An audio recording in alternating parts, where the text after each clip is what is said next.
Hi friends, Teacher Lucas here. In this video, I will be reading Yayoi Kusama, From Here to Affinity, by Sarah Suzuki and illustrated by Ellen Weinstein.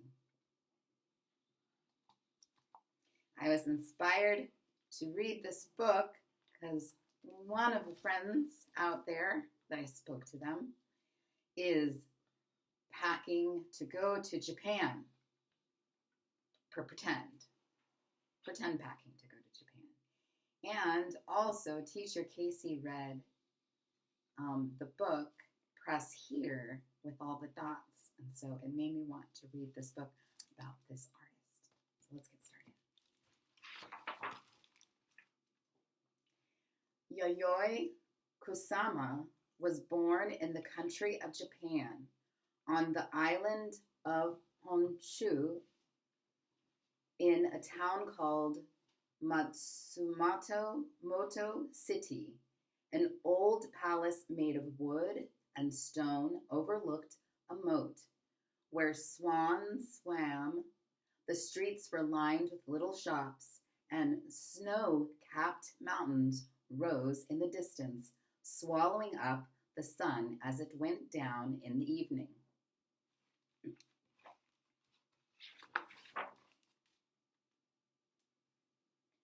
Yayoi's family owned nurseries where all kinds of flowers and vegetables grew, and workers tended the plants as they matured from seeds to sprouts to stalks. But Yayoi yearned for a different life, far from the countryside. She dreamed about what lay beyond the mountains, in places far from Matsumoto City. She longed to leave home and see the world.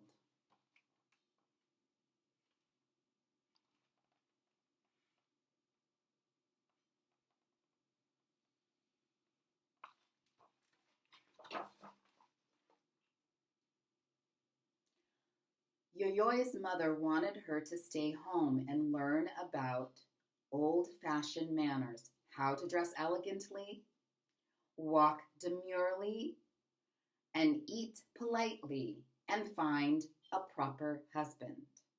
Perhaps maybe like a princess? But Yayoi wanted to be an artist. Every day she went outside with ink and brushes and paper. She drew things she saw and things she imagined. She looked closely at the pebbles that lined the riverbed and at the leaves and stalks of plants, and she drew them as chains of tiny cells that looked like dots. When she was older and studying in art school, her teachers disapproved of her work, and they demanded that the Yayoi paint in the traditional, precise Japanese style.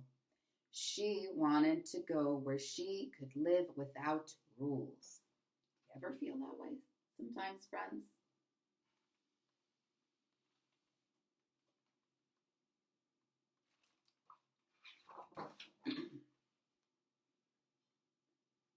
When she was 28 years old, she packed up her silk kimonos and thousands of drawings and stuffed dollar bills into the toes of her shoes. It was her first airplane trip. There were only 4 other passengers, and the weather was stormy with rain and lightning. The airplane wobbled and dipped as it flew to America.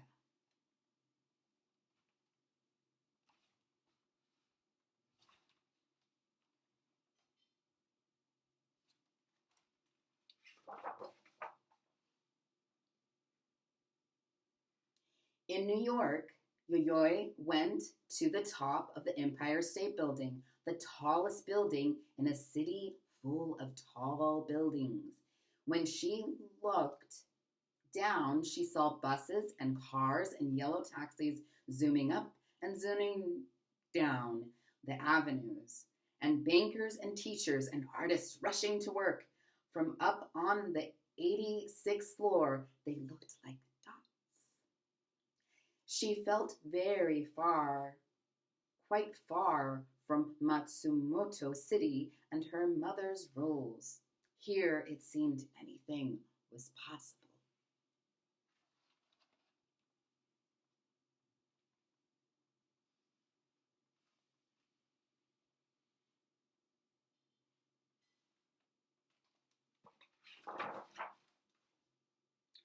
Yuyoi set about turning her drawings of dots into paintings. The dollar bills that she had brought to America quickly ran out, and she spent what little money she had left on paints and canvases. She worked day and night. She painted when she was cold. She painted when she was hungry. She painted when she was lonely. And she turned her dots into sculptures, too, into soft, stuffed tubes that covered sofas and chairs and boats. She was devoted to her dots. For her, they were a way of thinking about the world among the stars. As one dot among millions of others, they were a way of thinking about infinity. Friends, infinity means that it goes on forever and ever.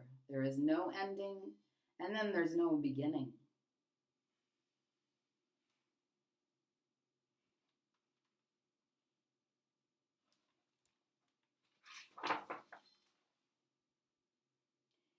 Sometimes, when she grew frustrated, she visited the Museum of Modern Art. She gazed at paintings by other artists and she thought about why and how they were made.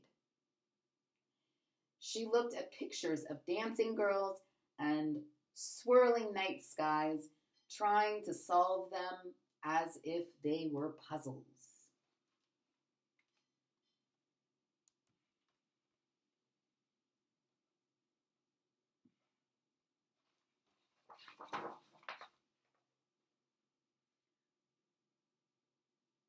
Her paintings seemed so different from those she had seen at MoMA. When she was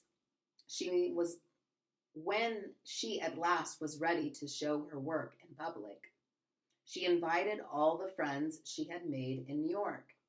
When she arrived at the gallery, a crowd was spilling out onto the sidewalk. Her friends lifted her into the air, shouting, "Yuyoi, you've finally done it." Word about her artwork spread quickly. Her friends told their friends.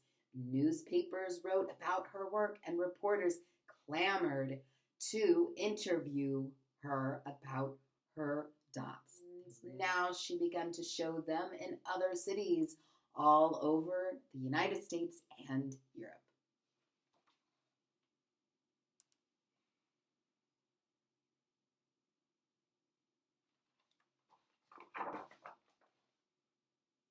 Her dots were covering the world. They appeared in Venice in thousands of dot-shaped mirrors scattered over a green lawn, on a pumpkin on a pier.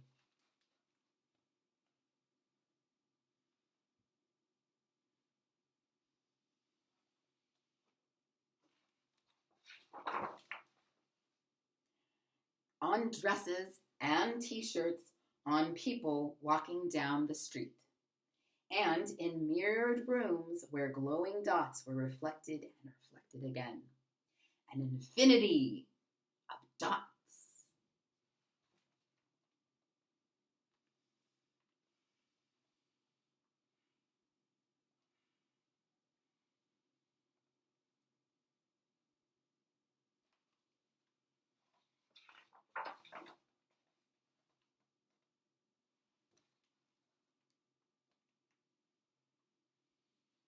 So many dots.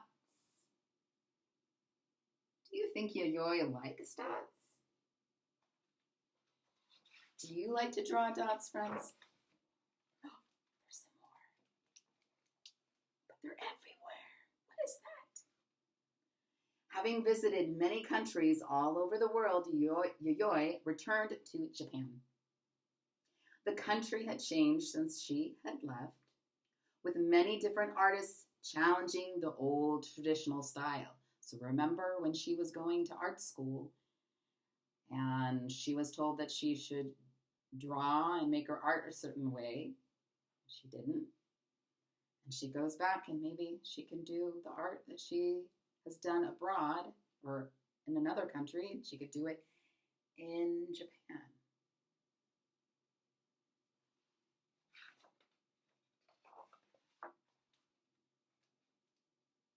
She still lives in Japan, and she continues to paint her dots every day. And I will see you in the next video. Bye, friends.